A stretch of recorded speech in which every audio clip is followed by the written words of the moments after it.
দেখে নিন নিরামিষ মোচা ঘন্টের জন্য কি লাগে। প্রথমেই মোচাটাকে ভালো করে বেছে নিয়ে পরিষ্কার করে ধুয়ে নিয়েছি।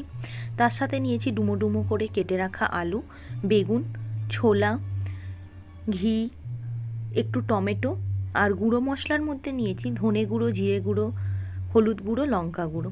প্রথমে জল দিয়ে জলের মধ্যে নুন ও হলুদ দিয়ে মোচাটা দিয়ে দিয়েছি হালকা করে ভাপিয়ে নেওয়ার জন্য। মোচা ভাপিয়ে জল ঝরিয়ে রেখেছি। কড়াতে অল্প তেল দিয়ে আলুটা দিয়ে অল্প করে নেড়ে নিয়ে এর মধ্যে দিয়ে দিয়েছি লবণ ও হলুদ গুঁড়ো।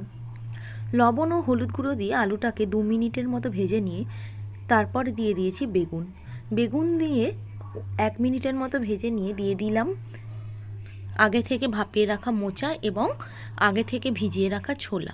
তারপর হাফ চামচের মতো লঙ্কা গুঁড়ো দিয়ে আর একবার ভালো করে নেড়ে নিয়ে পরিমাণ মতো জল দিয়েছি।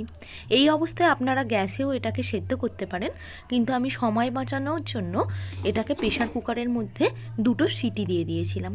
সাথে গুঁড়ো মশলার সাথে নিয়েছি কিছুটা আদা কোড়া। তারপর ওই গুঁড়ো মশলাতে জল দিয়ে মিশিয়ে রেখেছি। ফোড়নে দিয়েছি তেজপাতা, শুকনো লঙ্কা, গোটা জিরে এবং তার মধ্যে অ্যাড করে দিয়েছি আগে থেকে কেটে রাখা টমেটো, কাঁচা লঙ্কা কুচি। এরপর ওই মশলা গুলে রাখা যে অংশটা সেটা অ্যাড করেছি। তারপর দিয়ে দিয়েছি 1 চামচ চিনি। ভালোভাবে মশলাটা কষিয়ে নিয়ে তার মধ্যে অ্যাড করে দিয়েছি আগে থেকে সেদ্ধ করে রাখা মোচা, আলু ও ছোলা।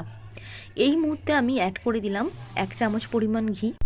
ঘি দেওয়ার পর তরকারিটা আমি নামিয়ে নিয়ে পরিবেশনের জন্য রেডি।